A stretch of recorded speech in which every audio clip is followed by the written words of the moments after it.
Filmfare south award వేడుక ఇటీవల హైదరాబాద్లో గ్రాండ్గా జరిగిన సంగతి తెలిసిందే.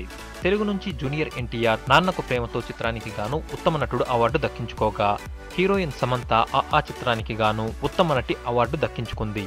కాగా ఈ అవార్డు వేడుక నిర్వాహకులు తమను తీవ్రంగా అవమానించారని అంటున్నారు నటుడు అడివిశేష్. క్షణం సినిమాకు గాను తనతో పాటు అనసూయకు ఫిల్మ్ఫేర్ నామినేషన్స్ దక్కాయి. అయినప్పటికీ తమకు కనీసం ఆహ్వానం కూడా పంపకుండా తీవ్రంగా అవమానించారంటూ అడివిశేష్ తెలిపారు.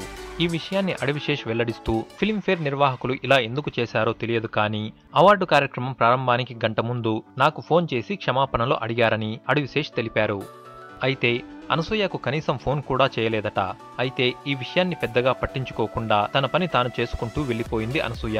టాలీవుడ్ లో ఏ అవార్డు వేడుకలు జరిగినా తన అందం, యాటిట్యూడ్ తో సెంటర్ ఆఫ్ అట్రాక్షన్ గా ఉండే అనసూయ ఈసారి మాత్రం ఆహ్వానం అందని కారణంగా అవార్డు వేడుకలకు దూరంగా ఉంది.